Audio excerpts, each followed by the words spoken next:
that's tech like, scene here. yeah, that's a lot of stuff.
CEO here at Gaslight. We're super excited to host this panel with GDI, Cintrifuse, and everyone who's involved. Okay. That long. I just wanted to welcome everyone to our space, to the event, and we're really excited to have everyone here. This is a big piece of what we're trying to build here in Cincinnati, so thank you for being a part of it. Becky? Yeah, sure. Hi. Hey, guys. Welcome. We're so excited for you guys to be here. We are just going to cover off a couple housekeeping things for you guys real quick.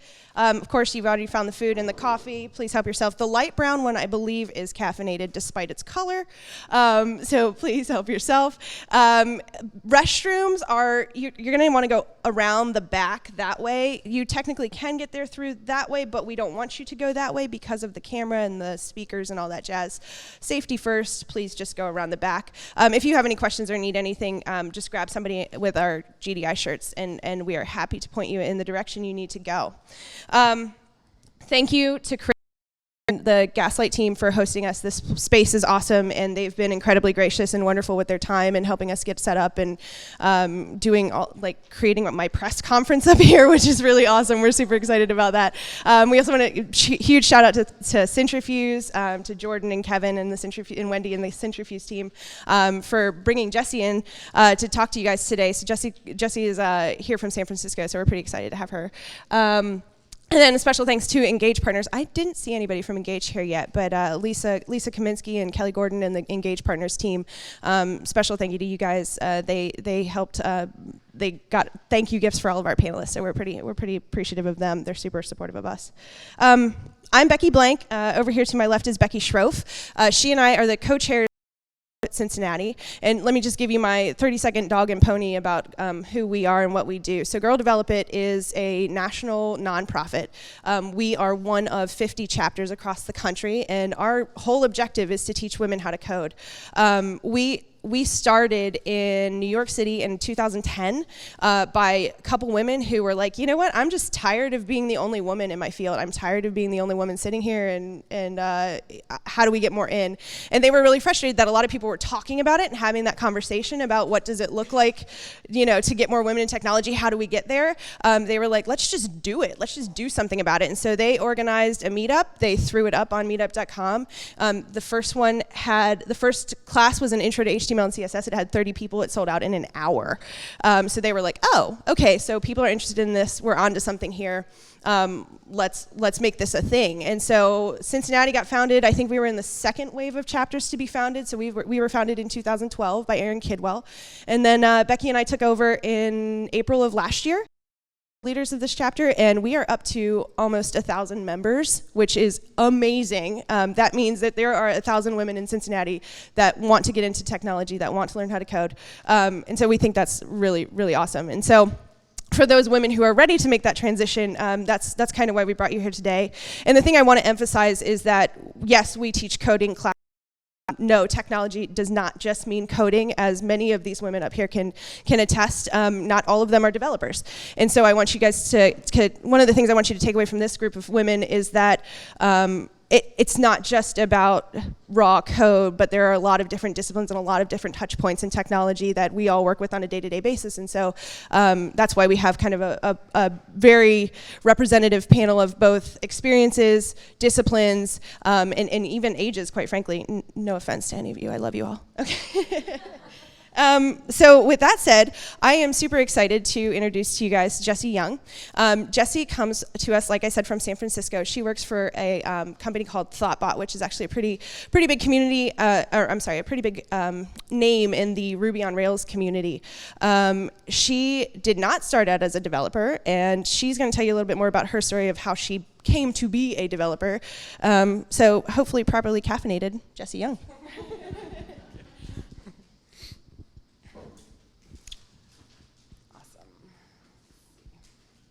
All right, thank you. Good morning, everyone. Thank you for showing up at 8 a.m., is it? I don't even know, 8 a.m. Here we all are. I'm really excited to be here and excited for the panel afterwards. But first I wanted to talk to you all a little bit about, like Becky was saying, about who I am and what I do and my journey to get here. and some lessons I learned along the way. So I'll just kick off with that. So like she was saying, I work at Thoughtbot. We are a web development consultancy. I'm a developer there. I've been there for almost 3 years.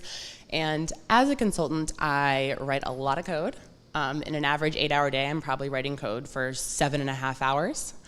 But I also do a lot of other things. I train developers, I help our clients hire developers, and I'm working with clients like all over the board. Like I've worked with Microsoft, we've worked with Dropbox in our office, who else? Just a lot of high-profile companies, and then a lot of companies that you've probably never heard of. A lot of startups that are trying to get their first round of funding, or they have a few customers and they want some help with development, and we can kind of guide them on technology decisions, everything from which frameworks to be building with to minor decisions like, you know, test first, and just helping them get all their best practices in place.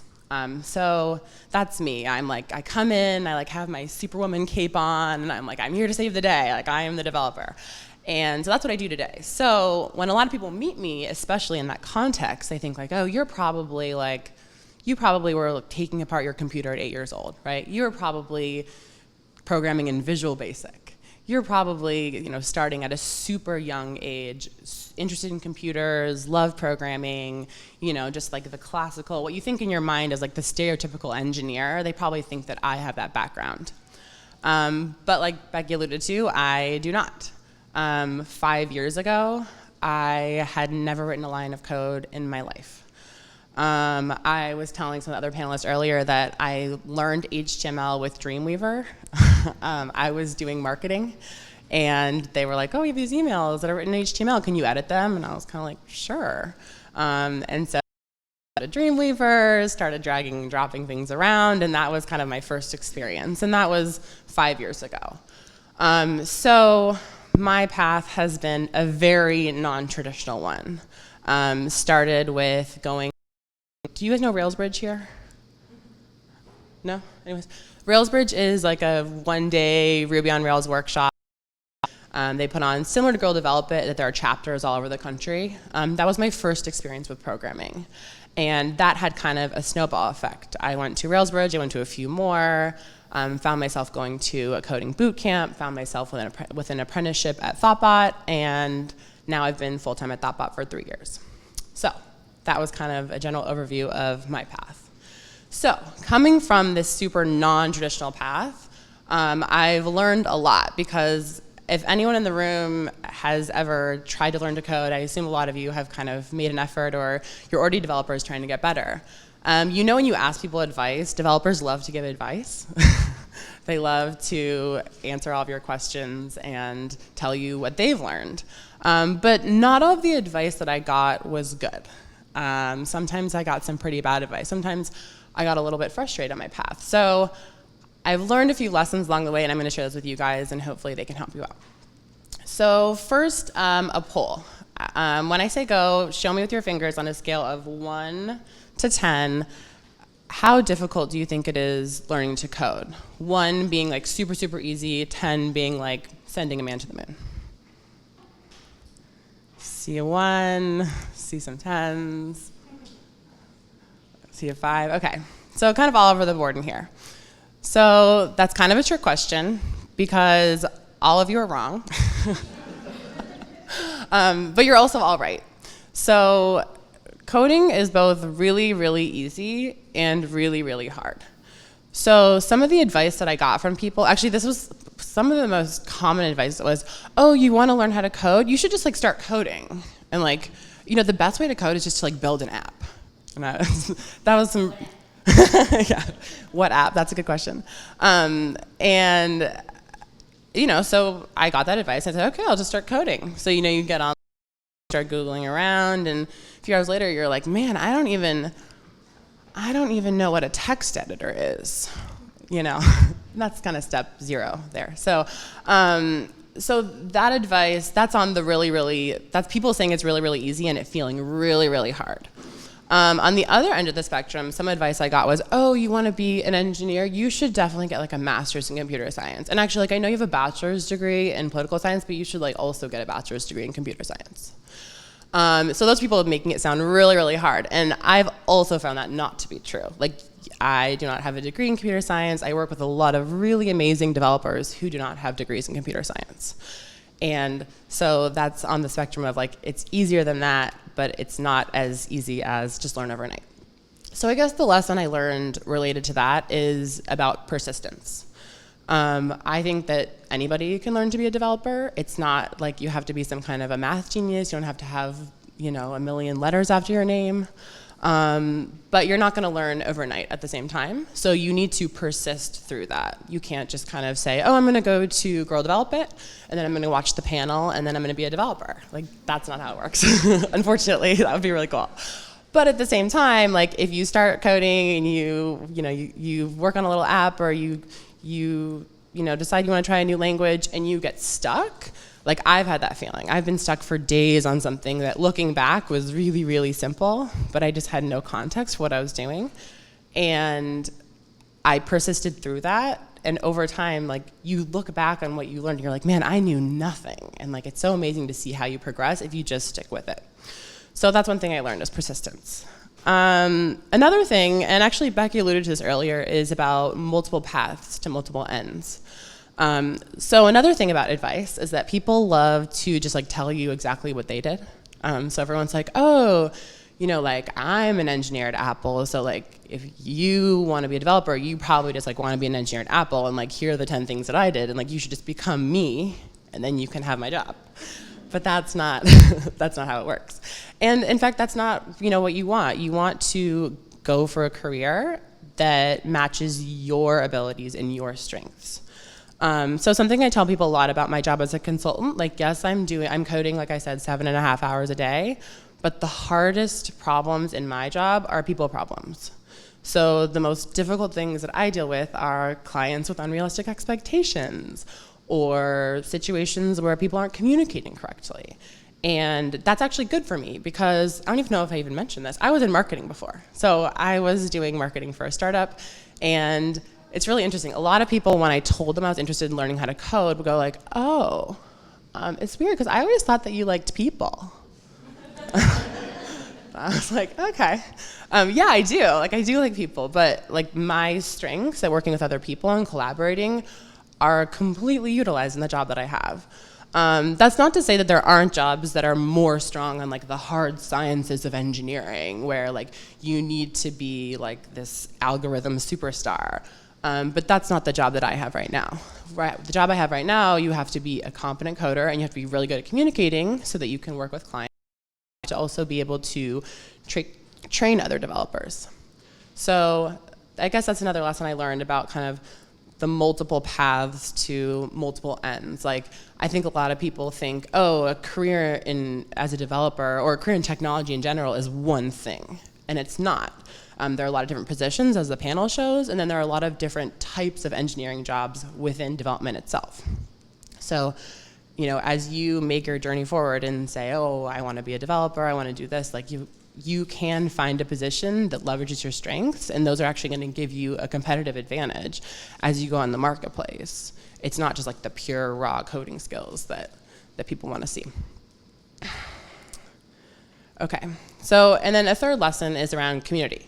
So everybody here obviously already understands the value of community, because you're all here at this community event.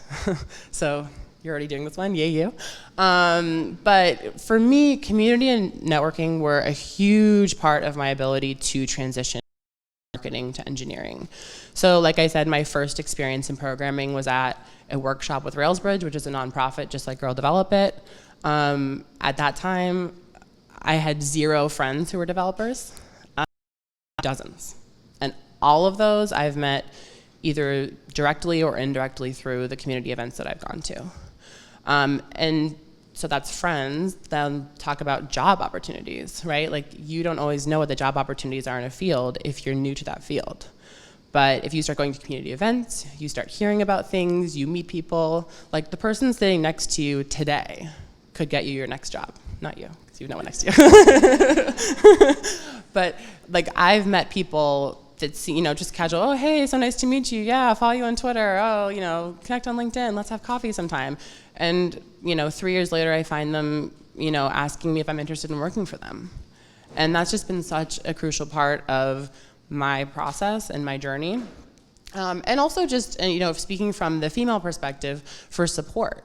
Like I was saying, it can be really frustrating, and you can feel like, man, I don't know if I'm cut out for this at certain times. And then you go to a meetup and you meet 10 people who feel the exact same way, and you're like, oh, okay, we all feel this way. Let's just keep going together. And you kind of get strength from that and continue to work with those people as you go forward. And then, we'll all have coffee 5 years later and go, oh, we were so cute back then. So that's my third lesson, about community. And then the final lesson I've learned is just that the world of development and programming is always changing. So it can often feel like, as you look forward and you're interested in learning how to code, it's like, oh my gosh, there's just so much to learn. And like now that I'm standing in these shoes, having been doing this professionally for 3 years, like I can tell you that I feel the same way. And that's because everything's always changing. Like someone earlier was referencing using React in a project. Like React is this like JavaScript framework that's relatively new, and it's like, I've never even touched React. So like if I start working with React tomorrow, I will be as new to it as somebody who just started programming today. Of course, I have a certain base because of other languages I've learned, but we all have to keep moving forward and learning. And that's something that's really can be frustrating about programming. It's not like you learn a language like Spanish and then, in Spanish you go, oh, okay, I'm fluent in Spanish. I can just go around and speak Spanish to people. You might be fluent for like 10 minutes in Ruby, and then something new comes out and you gotta keep learning, keep moving forward. So that's all that I have. So I guess I'll quickly review. So I guess the things I've learned through this process of like going marketing to engineering over the past 5 years is, persistence. Like I truly believe that like anyone can do this career. Anyone can make the transition from any field into software development, but you do have to be persistent because there are going to be those people that say like, just do it, just write an app. And it's not that easy, but it is possible for anybody to learn over time. And then multiple paths, like software engineering careers come in all shapes and sizes. You're not, like just because you want to be a developer doesn't mean you want to go and like sit in a room and be alone with your computer 8 hours a day. You can leverage your skills in multiple ways, in many ways. And then the importance of community networking. Everybody here already knows the importance of community networking, but I like to hammer that home because it's just been so crucial for me. And then there's the field is always changing. So, we're all beginners every day, and that's an awesome feeling, and it's what makes this field so exciting. So those lessons are what I have to share today. I really look forward to discussing all of these and more on the panel after this, and that's all. Thank you.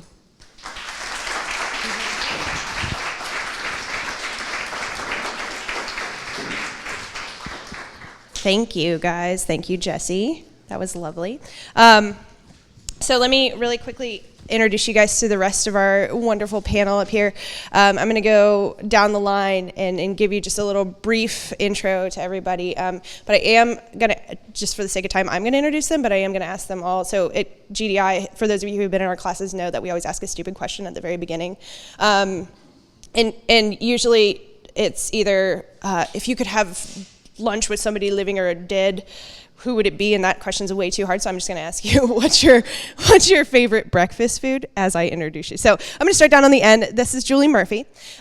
Julie is the person who came to me when I said to the folks over at Cintrifuse, I was like, I really need an executive who knows digital, who's been around the block a few times, who, C-level, who do you got? And they said, Julie Murphy. Call Julie Murphy. She'd love to do it. I was like, great.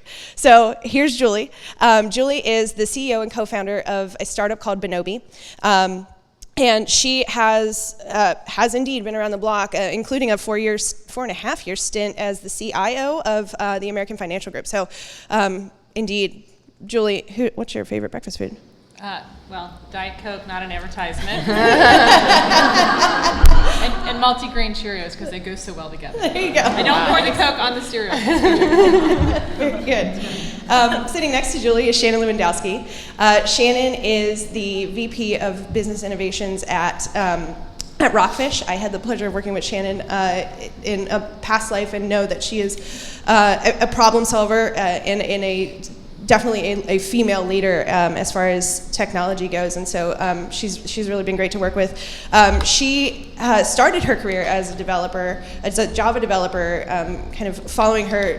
You may have noticed in her bio online that she had a very lucrative basketball career at NKU and then decided to be a developer. So that goes to show you that stereotypes are wrong. Developers can also be athletes. Shannon, what's your favorite breakfast food? Crepes. What did you say? Crepes. Oh, crepes. I thought it was like grapes. No, With grapes. Crepes. There we go. Yeah. Next to Shannon is Nikki Reidenauer, previously known as Nikki Fowler, who joins us after just getting married 4 days ago. Guys, that's awesome. Nikki is a kind of jack of all trades. She is representing the sort of UX design discipline, but she is to Jesse's point about community. Nikki is super involved in our local Cincinnati tech community. She is also very involved in the startup community. So she, for example, sits on the board of AIGA, which is our what does it say?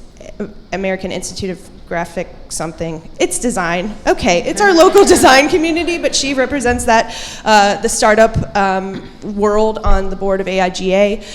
She co-organizes our local UX meetup group, and she also co-organizes Startup Weekend, which, quick plug, for all you ladies who are interested in kind of taking what is the next step, Startup Weekend is doing a women-exclusive event, and that's in 2 weekends from now on May 29th. There is a fee to get in, but we have a GDI coupon code, or registration code if you are interested in doing that. That's a really great event.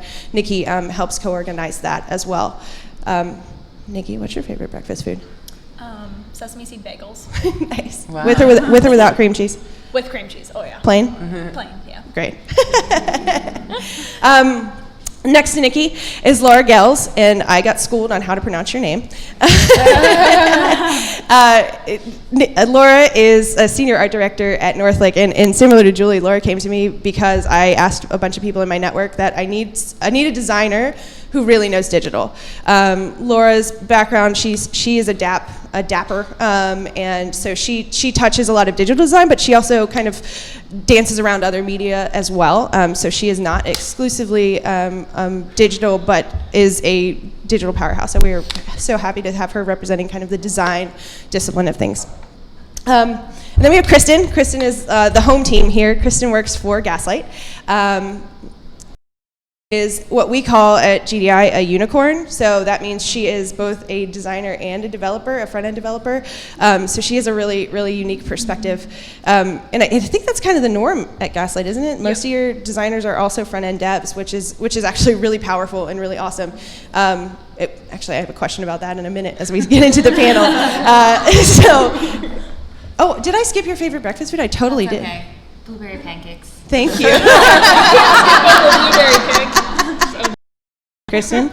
I was going to say, my first Dreamweaver site was all about the king of breakfast cereal. Really? It really was. That's hilarious. Yes. Any cereal in particular?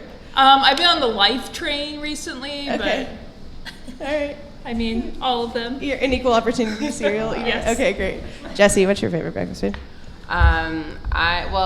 My most frequently eaten is just those individual yogurts. Okay. Every day. Particular flavor? I like pomegranate. Greek or not? Greek, yeah. Yeah.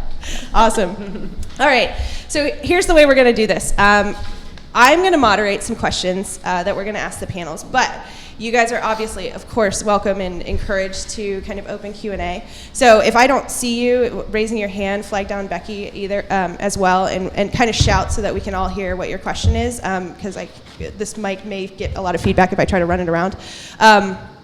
So I'm going to give them a couple moderated questions. Panelists, you do not certainly need to answer everything. Like every one of you doesn't need to answer everything, but answer if you feel strongly or have a great experience. Yeah, feel free to kind of make this a dialogue. We want you guys to have your questions answered, and we want you guys to get a really good understanding of kind of what this transition looks like. What is the experience of being a female in technology, especially kind of with it being so male dominated. What does that look like? So. I'm going to start by asking you a question that is for all of you, which is simply kind of tell us about your day-to-day. Tell us about what your team looks like, what your immediate team looks like, and kind of give the audience a little bit of an idea of kind of what your touch points are on a daily basis and who you're interacting with. Julie, I'm just going to start with you since you're down on the end. I started about 9 months ago, a new startup, tech startup. We're in an accelerator program out on the east side of town called Ocean. My team is very small. We're in the bootstrap phase of our business, so I have the privilege of working with my 20-year-old daughter, which is exciting. I have a technology co-founder that actually lives in Eugene, so we communicate electronically every day. We hang out. We just hired our first intern, so as you start to hire people, it's like an exciting part. This is absolutely new virgin territory for me in terms of my professional career. So I'm in my 3rd chapter, and so we make it up every day as we go along, which is exciting. Cool. Shannon? All right. My day-to-day looks different every day, which is one of the reasons why I like the role I'm in now. It combines a lot of the things that I'm really passionate about. We spend time on stand-ups in the morning with the development team, trying to set priorities on the things that we need to focus on that day. We're currently working on a number of mobile applications. I spend time on the phone with my client, who's mainly based in New Jersey, as well as a bunch of partner agencies as well. So it's kind of a team account.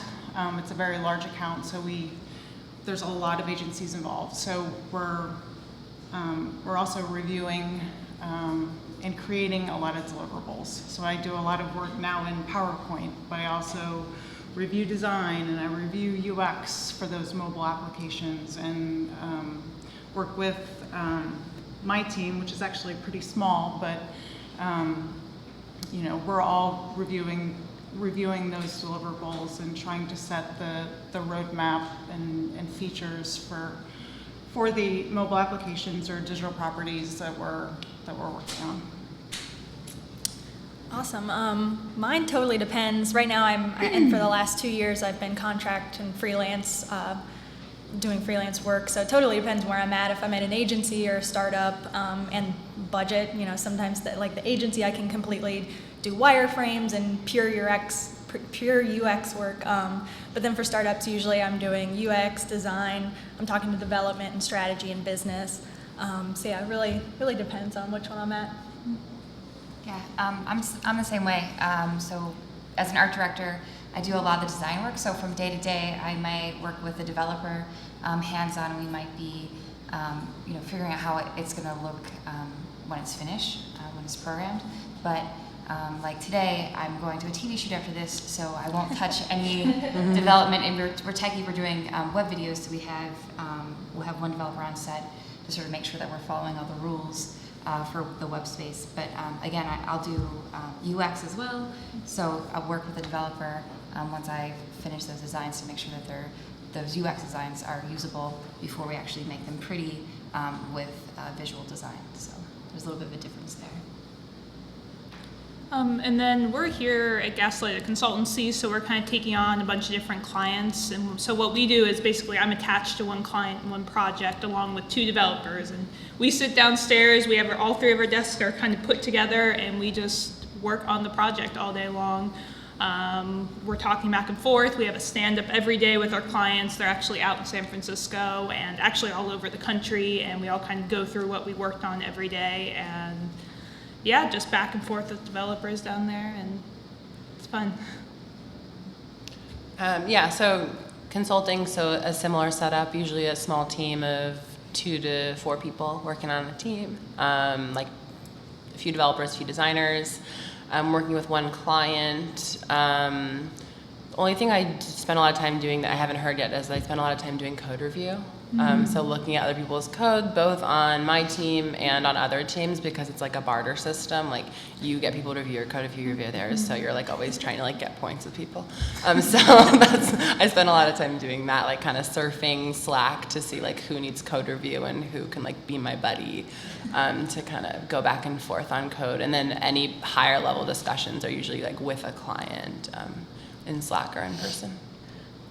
One add-on question to that. Can you explain for the newbies in the house what a code review is and how it works? Yeah, totally. And the benefit of it? Yeah, so a code review is, it's like what it sounds. You're just reviewing somebody's code.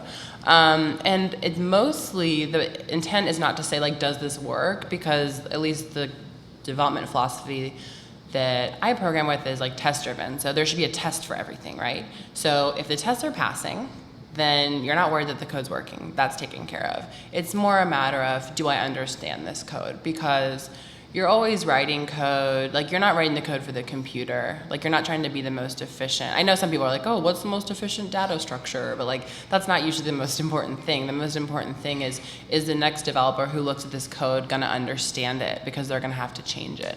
So I use my outside eyes on their code and say, you know, if I got this, I would be pretty confused. Like maybe this should be named differently or this file should be moved. And just giving them some feedback on like my perspective as an outside developer. Awesome.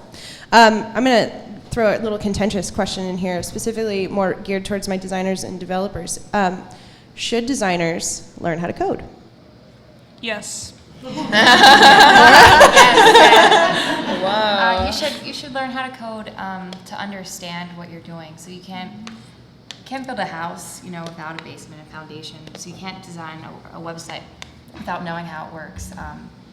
We have a lot of, and where I work, we have a lot of struggle when we get graphic designers in that have no background in digital at all, because they don't get the interaction. Interactions on a page are much more different than when you're interacting with a mouse or your hands. So you have to understand the base so you can talk it and really design for it. Yeah, I mean, I know when I started, I would, come up with this gorgeous Illustrator thing, and I would take it to Kevin over here, and then I'm just like, how long will it take me to do this? And he's like, 10 hours. But if we maybe change a couple things here or there, we could probably get it down to 2 hours. And I'm like, great. And I really, really wanted to learn more of those things, like how can we reduce this time, how can we make this simpler, and learning how things are built, you can kind of understand, like when I design something, I understand what pieces are gonna go into it to build it. And I know kind of how long it will take, and maybe sometime I'll throw in something I don't know how to do, and I'll kind of have to ask around, like, hey, is this insane? Can we think of a better way to do this? And it's just always being open to this feedback of making it better and making it more usable sometimes. Like sometimes my first pass is not good. So, yeah. And sometimes I annoy my developers and I'm like, have you heard about this thing that's like HTML5 and we can do this? And it's, it doesn't work on all browsers. And so they're like, no, we can't do that right now, but eventually it will. So just once you've learned, keeping up on the terminology so that you can speak it a little bit and be more friendly. Your developer is really your best friend if you're a designer to make what you want to come to life. Yeah. That was a nice next question, which is, how do you guys stay up on trends and technologies? And there's a zillion different libraries out there to do a zillion different things. There's GitHub, which is for noobs. It's like code repository that it's open source. You can go grab somebody else's code that might be beneficial to you and throw it in your project if you want to. So how do you guys kind of stay abreast of that stuff? I know I stay up to date in a number of different ways. So I use Hootsuite to stay up to date with things happening across a lot of different social networks, across Twitter and LinkedIn, things that people are sharing. I listen to podcasts on my commute. So I listen to a lot of this Week in Tech and This Week in Google and trying to stay up on what's happening there as well. And then, other meetups within Cincinnati in the digital and technical space. when I've had period of times where I've been not as challenged at work, I've also studied on my own, so taken online training courses. There's so many good online training courses. I was able to take a artificial intelligence class that Stanford offered, and it was from the guys that were involved in the Google self-driving cars. So really top-notch. You have really top-notch or access to really top-notch teachers online. I would say I use some of those same things, but also just leveraging a community. In a lot of cases, the good news is that technology evolves, as we've talked about. There's always something new on the horizon, and I don't do a lot of coding, which my co-founder, who's the CTO, is thankful for. But really understanding and having a knowledge about why is that tool important? What does it do that's different? What can enable us to do that we couldn't do before? So I literally have the business eye on the filter of how can we improve the processes that we have around technology? How can we improve our deliverables? But in a lot of cases, because I'm not the key knowledgeable person, it's important to build a network and a community where you can say, hey, what do you think about that? Why? And my big question is, why do you use that? Why would you change? And so that's the filter I use against some of those types of information sources. Yeah, I definitely think like Hootsuite and podcasts, following up with all those, I definitely do that. The other thing I really like is like learn by doing. So volunteer projects, community projects like Startup Weekend, where you are exposed to a lot of other people, and they have problems that you might not have experienced. So you really get to be creative with what you're doing when you work with other people. Awesome. For the executive VP level of the house down there, tell us about how your trajectory, kind of how did you get there? How did you get to where you are? I think a lot of folks in this room would eventually like to make that transition. I know so. Some of the people wrote that in their question when they responded to the meetup. How do you move up? Well, I'm in my third chapter of my professional career. So I started out, I would tell you it was great to graduate from college in the mid-'80s. I like to tell my age. In the mid-'80s, but I had a dual major in accounting, and so I'm a CPA and also in information systems. So it was a phenomenal time to enter the workforce as a woman. And the good news is with every opportunity I was presented, I took advantage of it. And in many cases, I took the path less traveled, which felt right to me, but always expanded my ability to learn. The thing I found really interesting about technology was there was a time I coded. In many cases, it was against the mainframe. That dates me. But the thing about technology that always excited me in any kind of business setting was that it was a phenomenal problem solver. So I literally leveraged my knowledge about technology as well as communication skills and networking within an organization to figure out how to solve problems. So I was never satisfied with the status quo. Always professional in my approach. I tried to engage really, really well with folks, but found that opportunities, the doors just started to open. And so it was, as I say, for me, I was able to find a couple great mentors. And I really ended up my career from a corporate perspective as Chief Information Officer because I knew how to solve problems. I have belief in organizational development and the power of technology within our organization. Built a great team who did really, really awesome things that frankly made me look good for really engaging them and developing them. So that as I led it. But technology for me, in my second chapter, I did general management consulting for the last 10 years with small to medium-sized clients. Contracts I did on my own, and it was great because I went in as a member of their team with that same problem-solving perspective. And I had long-term contracts. And literally in this third chapter, found a problem in my personal life I was really trying to solve and knew the technology was a great lever to do that. And so I'm just gathering, again, teams and peoples and communities of interest to use technology to solve a problem. That's great. I think in a similar fashion, I was always a problem solver. I graduated in math and computer science, so I went straight into consulting. Was actually interviewed by Kelly Dolan in the audience, who's a great leader, very young leader at that company. It was Software Architects Consulting, which eventually was purchased by Sagetti. But from there, I transitioned into a full-time role at Fidelity Investments, and so I was still on a development team, transitioned to a lead development role, started interacting more and more with our project teams, my manager. I wanted to have a bigger influence over our projects, the work, and so an opportunity came up for a management position, and I applied. My husband, who's also a developer, gave me a very hard time for kind of deciding to leave that all development role at the time, but I personally loved the opportunity. I loved the opportunity to manage others and help develop others, and also to increase my influence there. And I eventually found my way into the agency world, which was a completely different world, but much more fast-paced than Fidelity was.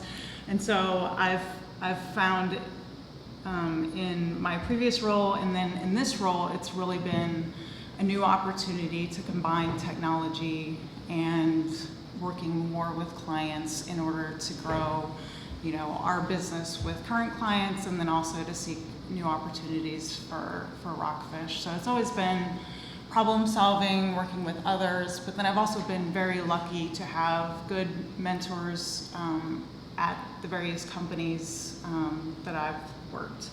At Fidelity, there were a lot of men in management, but there was a period of time where there was a female CIO that came in, and she really stirred up a lot of things. Really made a lot of people uncomfortable, but then she also opened a lot of doors for me. So I was able to get some phenomenal leadership and management training that I probably wouldn't have had the opportunity to do had she not pulled me into some of those opportunities. So I've been fortunate, and so I'm always trying to look out and see how I can help others that are also interested in this field.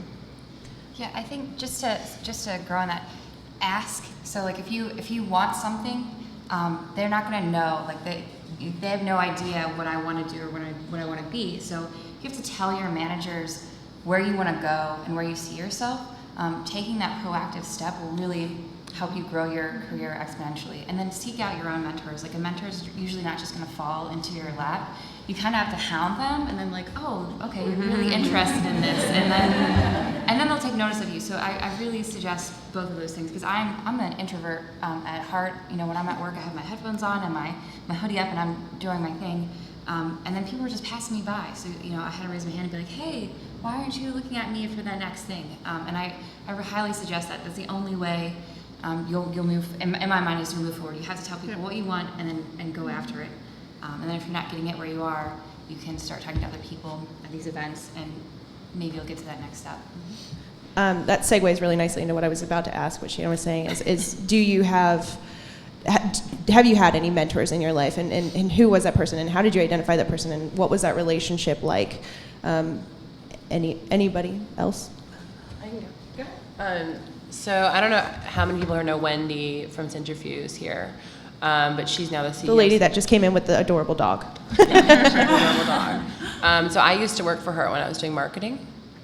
And it was interesting because I told various other people at the company, I mean, she was the CEO, right? So like there were many layers between us.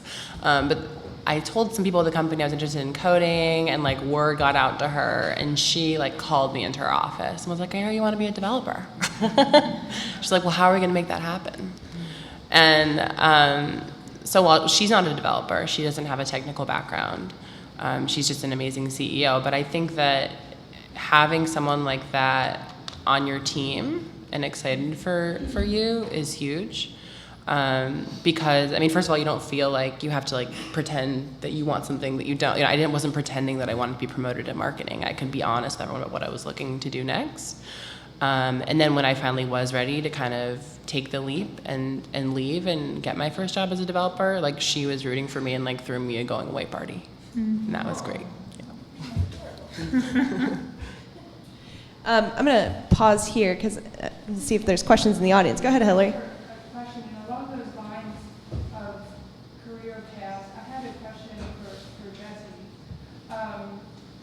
According to your path in your introduction and where these ladies have taken their path, I was wondering if you could give just a general description as to your experience in marketing and how you've taken or how you could give an overview as to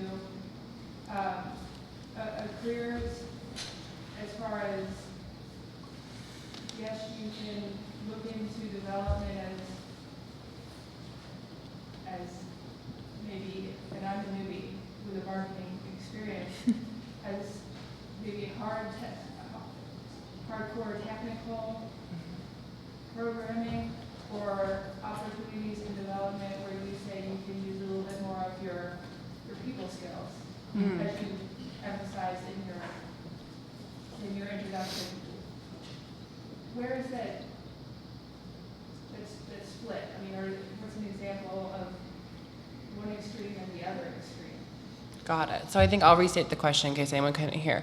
The question is about different careers, I guess, within development, in terms of like, if as you're going down a path and you're going to leverage your strengths, like if you're good at working with people, or maybe you're strong and you already have a marketing job, for example, a marketing career, how can you leverage those in your career, and like where do those two things go? What's an example of more of a Like a hardcore technical. sit at your computer, Yeah. or use more of your people skills?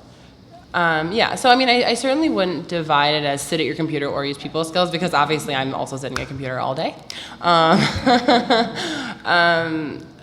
But I guess the point I was trying to make there is that I think people, like most of the people that I know who are software developers, and I know a ton of them now, like are not inventing the wheel, right? Like they're not like inventing a programming language. They're not, developing the Google search algorithm that like fixes all your typos and all that stuff. Like they're just doing basic web development, building web apps, trying to solve problems with technology, but a lot of times they're not necessarily technology problems. Technology is just the solution. So that in that case, the tech that you're using is not anything new. You're taking advantage of other things. So I guess what I would say is like there's no dividing. It's not like at some point I was like, I'm going to be in consulting, and I did this different path. I just discovered when I was like on the interview circuit trying to find a job that like there were a lot of jobs that were excited about my background in marketing, that were excited that I could work with teams, that were excited that I wanted to work with other people. And as for like who, I don't know, I'm sure people at SpaceX are doing some hardcore tech. I don't know them personally, so.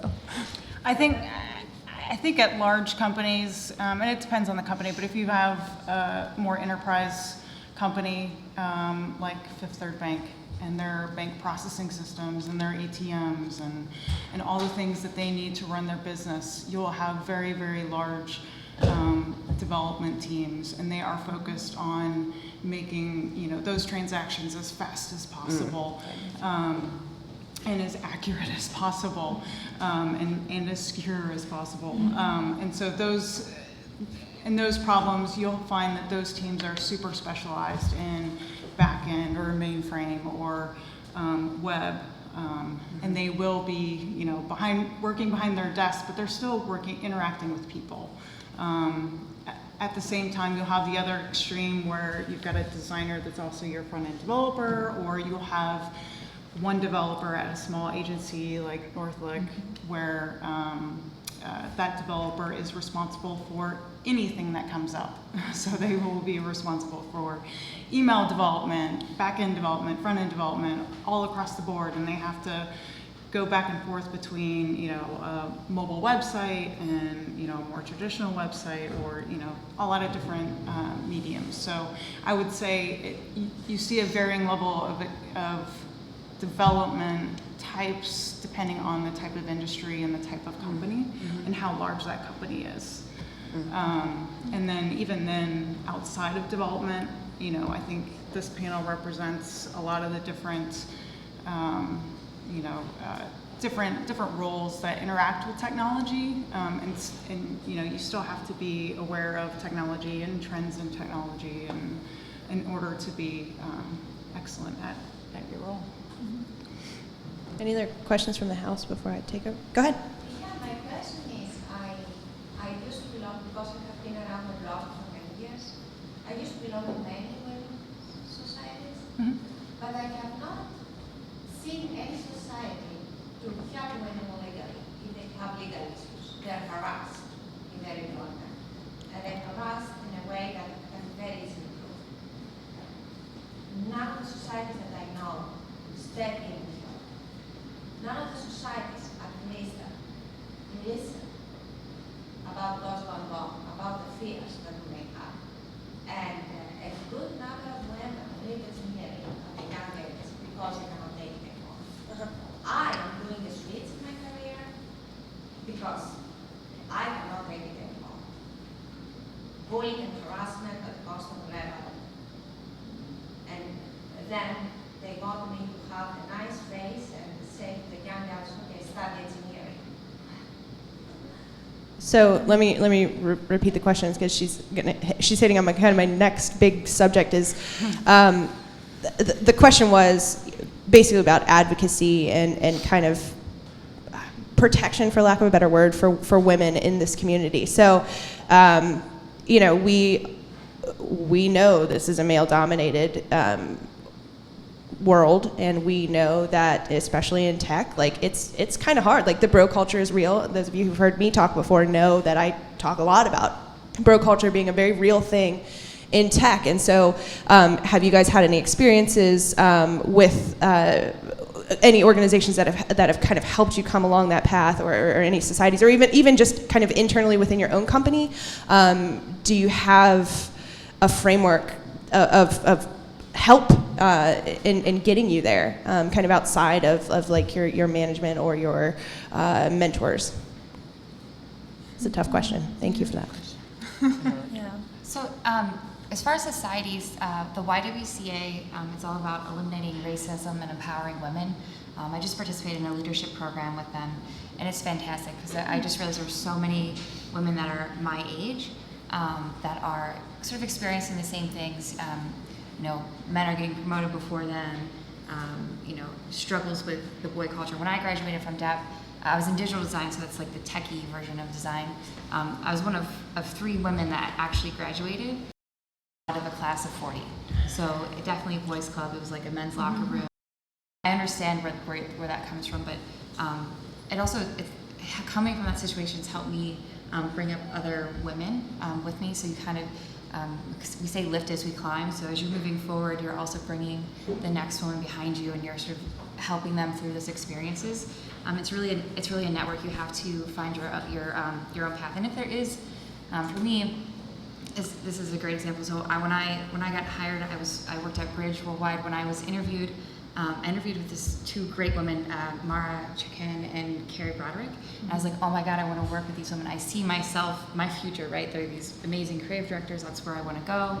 And then the next group, I interviewed with these guys, and I was like, oh, I really don't want to work with them. You know, they're asking me like the wrong questions, right? Yeah. But I ended up going there. I ended up being at Bridge, and it was an amazing experience for 4 years. Because of those women, I worked on their team. And then when I actually transitioned, it was really hard because I was in love with my art director. Again, another female that had helped me grow. And then when I went to Northlake, one of the reasons I went is because the CEO there is a female. So not saying that you always have to work underneath women to be successful, right. But for me, it's motivating to see women in higher positions. And you know that if they're there, they're going to bring you up with them. A good example, though, at Northlake, we're really small. When I went on this TV shoot, this producer was just like kind of sleazy director guy, and he was hitting on our script supervisor. That's the person that sort of take notes to make sure everybody is saying the right lines at the right time. And you're like, I love that take control market for you. So when you're in the ed suit later, you know, it's a really important role. He wouldn't talk to me. You know, this is my shoot, this is my concept coming to life, and he would not look at me or talk to me. He would only speak to my creative director. So I finally, you know, I pulled my creative director aside, and he's like, I see what's going on. So he gave him the silent treatment. He was very supportive. He would not talk to the director. He said, you have to talk to Laura first, and then we'll make decisions. So it was really great to have that support. So I think you have to look for those mentors. If something is happening at work, I highly suggest you reach out to someone that is, if it's your direct manager, that's not your manager, this may be an aside person, maybe even on the same level that you can both potentially approach. If you're afraid of being singled out, if you can find an advocate for yourself, whether it be a partner, maybe it's somebody on another team, to let them know what's going on. I think it's really important to have one-on-ones with people that aren't just your direct managers, to sort of let them know how you're feeling and adjusting. So if you do have a problem with, Okay, if you address my situation. yeah, sure. I work for a university, Okay. and it's well known what's happening. Okay. Because they did it in a very obvious manner. But in the university, they have this tenure system, and Sure. bullies are hiding behind the tenure. Nobody can do anything to them. Right. So the best thing that the women associations can do is to offer legal advice and legal support, and at least to give a way for women to express their fears. Okay, we're staying there for some time, but what if these guys make up a false story, which they can do obviously because they can now. So this is what I mean. Sure. For academia, where that's why It's different, yeah, sure. Yeah. They Right. work different than the industry where people have brains. Academia, bullies, tenure system, you can do nothing with them. Yeah. Yeah, I mean, I've definitely, when I was in college, I suffered from that, and the result was, there was tenure. So, I mean, I know what you were talking about as far as that. I think with the tech and startup industry, I really want to say I've had a great experience. I mean, I've had people who have been really supportive. I've had those same situations come up where, I was an equal co-founder of a company with 3 gentlemen, and it was always like everyone always went straight to them, like I was not even there, so, but they were all very supportive of me to be like, no, this is our creative person, this is our UX person, like go to her, ask her what's going on. So I think just like finding that champion, and then, just again, like because you had mentioned I'm on the startup weekend, I've co-found that as well. We've heard those kinds of fears too, that women are a little more hesitant to come to those events because one, they're not sure what's going to happen. They know that there's going to be a lot of men there. They know that it's like a high pressure situation, which is exactly why we made the specific women's event, to really open that up and let people who experience it who may not have been comfortable doing that before. So I mean, I think like having these events that are, kind of a doorway into it are really helpful too. Mm-hmm. I actually had the opposite experience. So I found that in education that I felt like it was more of a meritocracy. It was more like I was being judged by my test scores and how I was doing in class, and it was so much less political. And then when I started consulting, I had no idea. I was so naive at the time, but I was getting judged by how I looked. She certainly can't program based on how she looks. She's not very technical. And then, and I would see in meetings, when things got technical, eye contact, would lose, I wouldn't get looked at in those meetings. But to Laura's point earlier, I think you have to be bold. As a woman in technology, you have to go out of your way and really make a point, to go after the opportunities that are there, and also seek advocates for you within the current organization. That could be other women. And in some cases it's been women for me, in some cases it's been men that see the potential in women being in technical roles. I would say I started my first 24 years working in financial services, which is very male-dominated. And I'll use this term a little bit out of context, but I literally stalked, not in a bad way, but I stalked opportunity in the sense that's what I want. I had a lot of grit and persistence around achieving it.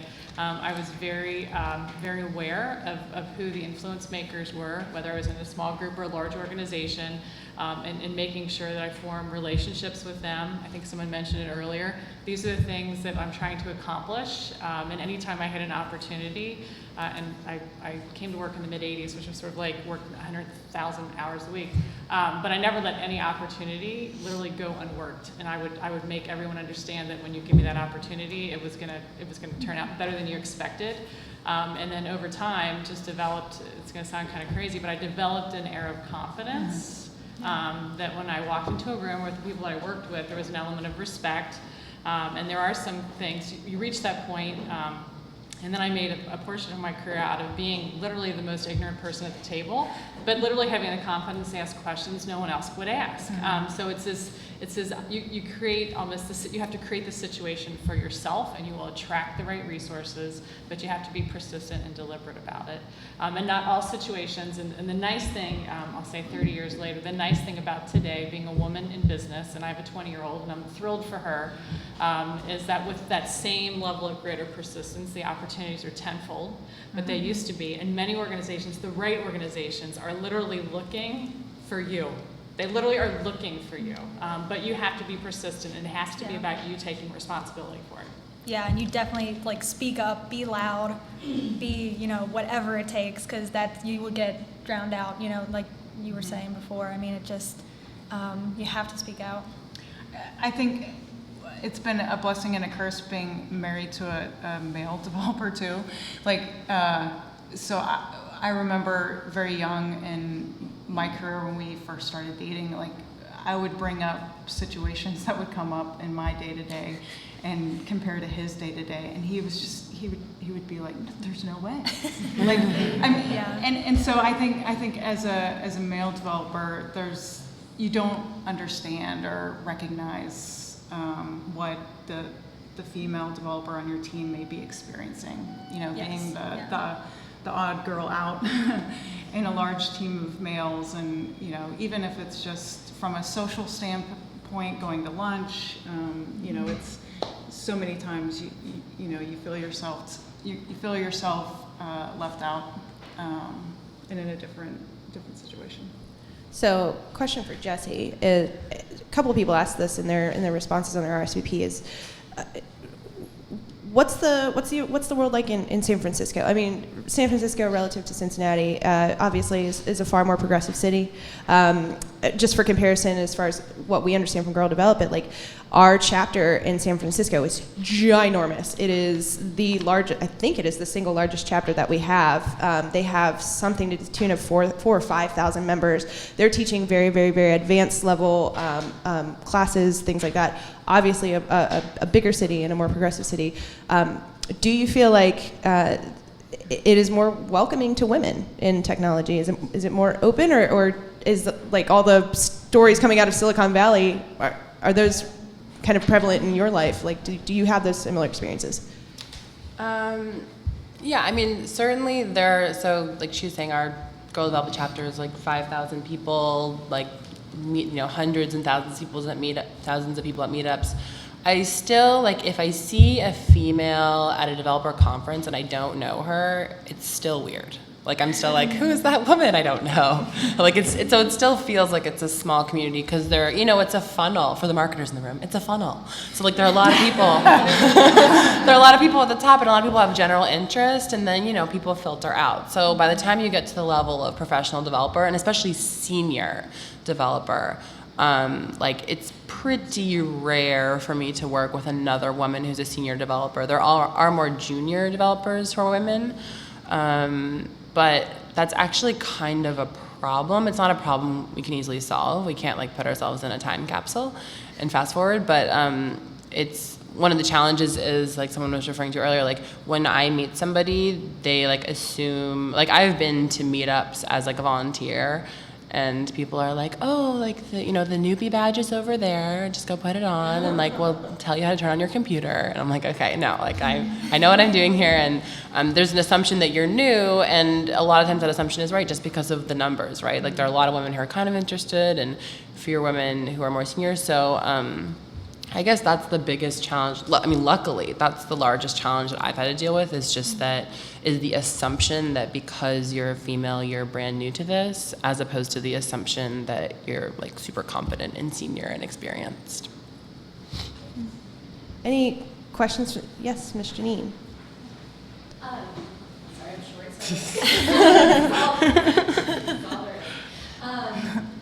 So I've had my S degree and been looking to go back into development. And so I have the academic background. I have a lot of confidence because I've had careers. I've been in healthcare mostly. And when I've had no problems getting interviews, but this is what I honest, when I go in, they say, oh, you're really confident and you can manage things. We're going to make you a manager. And I'm wondering how you carve out, especially you, Desi, with what you said kind of really stood out. How do you carve out the time, like in your day, it's not your full-time job, to get the development skills and the techie skills? You know, like you said, we don't have that instant credibility that men seem to have in the business. So how do you develop that as a side, or do you just look for that internship? Like, what would be your recommendations for that type of person?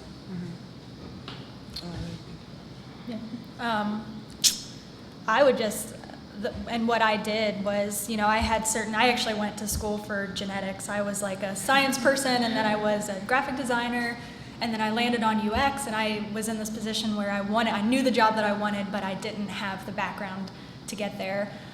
So I just, you know, I edited my resume to what I wanted them to see for that job, and then I supplemented with volunteer work and Startup Weekend. Again, I know I keep mentioning it, but like that, I went to one in January 2012, and that was when I really started getting a lot of experience and was able to add a bunch of projects to my portfolio. And then, again, volunteer work, like just finding small businesses who need things, or community projects. And, you know, it's some people look at it as like free work, but I typically find people who really need my skills, and I'm benefiting them, you know, so that makes me feel good. It's beneficial to them. It helps my resume. And then, you know, eventually you just get enough things that you go and, you know, there's no management on there, and they don't look at that, and you're like, here's what I want to do, and here's why I can do it. You know, it's really listed out there. So I think it depends on what you want to be doing too. So, I mean, if you want to manage, but you also want to develop, there are positions out there where you can still be in the code, or also doing code reviews, managing a technical team. You still have to stay up to date with some of the latest, because you're leading a team of developers. But it really depends on what you want to be doing. So if you want to truly be developing, then I would encourage you to get involved, either online training or in local community events or DDI. I'll say for me, so my original talk that I was going to give today was just going to be like a description of my path in detail. And I did like a test run a few times with a friend, and they were like, this talk is so boring and long.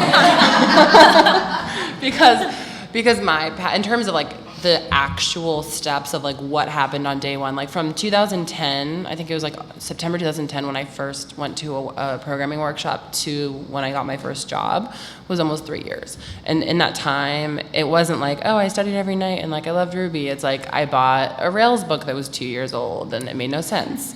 I went to a workshop that sucked. I applied to an internship and I like didn't know what an array was, and they made fun of me. So I had a lot of stops and starts. I'll say really like, so that's just, maybe that just has to be part of everybody's path. It helped me grow my persistence strength.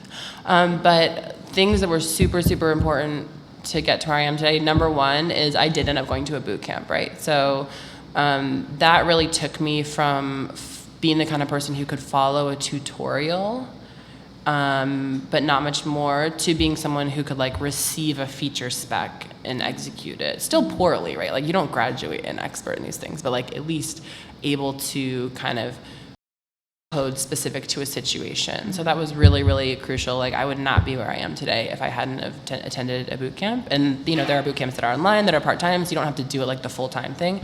But that was really critical for me. And then the other was that I went through an apprenticeship at ThoughtBot. So apprenticeships are similar to internships. It's like a 3-month process where you basically shadow somebody and like do their job with them. And that was really, really critical because, you know, your first job in any field is terrifying. You're like, someone's going to pay me to do this. And in consulting even more so, because you're like, they're going to pay me how much to do this, like every hour. And so those 3 months, like if you can find a company with an internship or apprenticeship program, like that's awesome, because then they realize how great you are as a person. And they go, you know, like, oh, you want to be a developer? Great, do that. Like whatever you, like they'll help you get to where you want to go once they appreciate like how awesome you are to work with. But yeah, like those two, if I didn't have those two things, I would still be, you know, going to workshops and trying to figure it out. So super important. Let me grab. We're about out of time, everybody, and I want to give you guys a couple minutes at the end. One, I want to respect that most of us have to go to work now, and two, I want to give you guys a couple minutes at the end to come up and mingle with the panelists if you want. So let me grab one more question over here, and then we'll kind of wrap up and mingle. I was just actually wondering, because I know you go to the boot camp, and I know a lot of them are very pricey, a lot of them are in person, in San Fran, it's expensive. And, I'm changing careers, we just got back here, so I don't even have a job right now, I'm trying to figure out what to do. And I even reached out to the co-founder of the boot camp that you went to and asked him, what do I do? And he said, oh, go to apprenticeship in Detroit. And it's like, okay, but I can't afford to go to Detroit. So I'm wondering, what kind of apprenticeships are offered in Cincinnati? Because, we have a daughter, we can't afford to do a free internship. Yeah. So what do we do? What can we do to sort of save wage? And, I'm okay with doing, the grunt work. I'm okay with, not being paid a lot, but I still have to get paid something. Sure. So I'm just wondering, what can I do? What's offered? Cincinnati folks, got Cincinnati folks. you got any insights on kind of where you started or where you might have gotten some internships or apprenticeships or experience? I mean, it's really tough. I know we tried to do this at Gaslight. We've taken on some co-ops before, and having been through the co-op program at UC myself, how important that internship was and that experience, it takes time. It's really amazing how much time it takes out of your day to be a mentor to someone or to take the time to teach someone who's new at things.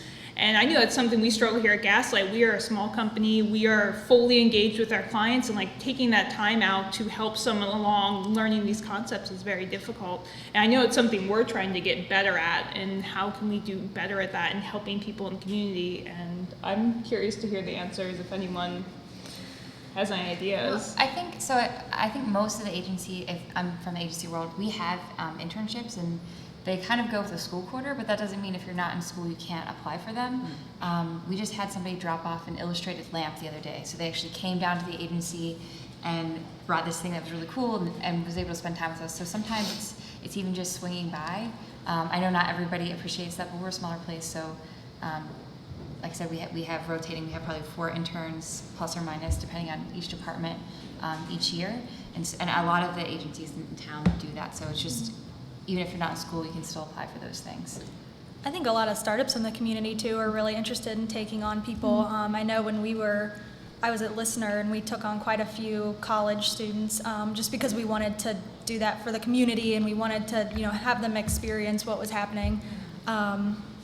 So I mean, and with startups too, the great part is that I hate to say this, but not all of them really value a solid education. So even if you're someone who may not be in school or you got a master's degree or, if you're just really passionate about it and you're the right person, they will give you a chance. If you're loud enough and if you put yourself out there enough, they absolutely will give you a chance. Or some of the accelerators like Brandery or... Yeah. I was going to give a shout out. Actually, there's a couple Cintrifuse folks here. Right here down front. And Christina Swift, who works with Cintrifuse, is working on and around sourcing and tech. And so I can't say that there's steady work with a lot of startups, but there's definitely demand and need. Yeah. So maybe it's a part-time gig, but you can start to build your resume in terms of here's the experiences that I've had, here's the types of teams I've worked with, here's the type of industries, depending on what the app or the tech business may be. It's a good way to get some experience quickly, although I don't think it translates quickly into steady employment.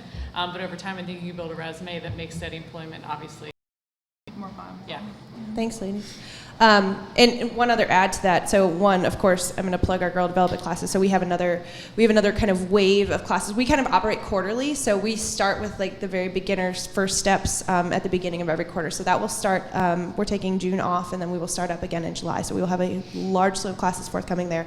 Girl Development also has partnerships with a lot of different organizations. Like Block.io is currently offering scholarships specifically to women in the Midwest region. So if you're a Girl Development member and you're in Cincinnati, they're giving away a scholarship a month for what I believe is a 9-week or an 18-week online program. So yeah, reach out to us. We also have a jobs board on our meetup page at meetup.com. There's a discussions section, and within that there is a jobs forum that we've got recruiters that post to all the time. And who said that? Julie said that. I was like, somebody down there said it. Like Julie said, Cintrifuse is always looking for folks to connect with the startups that they work with. Cincy Tech also does that as well. And so I encourage you, feel free to use us, use GDI as a resource, because we have a lot of connections in the community that are, people come to us and say like, hey, I need to hire somebody, and we say, go check out our jobs board and go post this here. You know what I mean? So feel free to tap our network at any time. We are here for you. We are not just here to teach you how to code, but we are here to foster that community and to help you guys connect and get together and meet up with each other. And so. One other thing I'll note is that we are also going to have an anniversary party, a third-year anniversary party coming up in, we haven't locked the date yet, but it'll be in early July. I'm thinking the second week of July. And we really want that to be this big, awesome thing for people to come to and not only just celebrate with us, our community, but also network with some folks. And so we would encourage you to come to that. So just keep an eye out on our meetup page, because that's where we post all of those things. So I think I've run a couple minutes over. Thank you all for your time. Panelists, Jesse, thank you guys so much for coming in and volunteering your time.